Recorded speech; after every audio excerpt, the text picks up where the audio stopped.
கோபிச்செட்டிப்பாளையத்தில் இருக்கக்கூடிய தன்னுடைய அலுவலகத்தில் ஆதரவாளர்களுடன் ஆலோசனை மேற்கொண்டு வருகிறார் முன்னாள் அமைச்சர் செங்கோட்டையன்.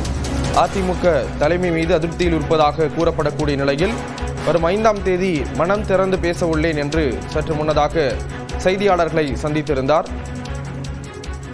இந்த நிலையில் தற்பொழுது தன்னுடைய ஆதரவாளர்களுடன் அவர் ஆலோசனை மேற்கொண்டு வருகிறார். விவரங்களை செய்தியாளர் சுபாஷ் வழங்க கேட்கலாம். சுபாஷ், விவரங்கள் பகிர்ந்துக்கலாம்.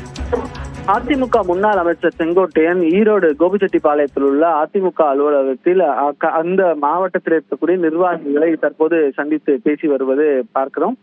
மிக முக்கியமாக வரும் 5ஆம் தேதி தன்னுடைய நிலைப்பாடு, தன்னுடைய மனதில் இருக்கக்கூடிய விஷயங்களை மனம் திறந்து பேசப் போவதாக சற்று நேரத்திற்கு முன்பு அறிவித்திருந்தார். நேற்று இரவே இதற்கான தகவல்கள் வெளிவந்தன. அவருடைய அதிருப்தியா அல்லது அவர் மனதில் என்ன விஷயங்கள் இருக்கிறது என்பதை பார்க்க வேண்டியிருக்கிறது. அதற்கான விடயம் வரும் 5ஆம் தேதி தெரியவிருக்கிறது.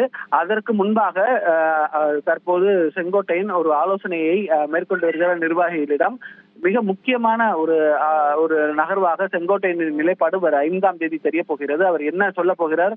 ஏன்னா கடந்த 6 மாசமாக அவர் அதிமுக தலைமை மீது அதிருப்தியாக இருந்தார். பாஜக கூட்டணி வர வேண்டும் என்றெல்லாம் சொல்லப்பட்டது. அது வந்த பின்னர் அமைதியாக இருந்தார். தற்போது மீண்டும் அவர் அதிருப்தியில் இருப்பதை வெளிப்படுத்துவதாக இருந்தது.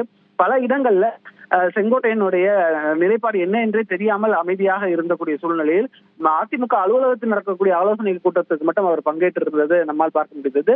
தற்போது அவர் 5ஆம் தேதி என்ன செய்ய போகிறார் என்பது தொடர்பான ஒரு ஆலோசனை தான் நிர்வாகிகள் மத்தியில் அவர் கலந்துரையாடுவதாக தெரிகிறது. அதோட அவுட்கம் நம்மளுக்கு 5ஆம் தேதி தான் முழு விவரமும் தெரிய வரும், அவர் என்ன பேச போகிறார் என்று. விவரங்களை வழங்கியதற்கு நன்றி சுபாஷ்.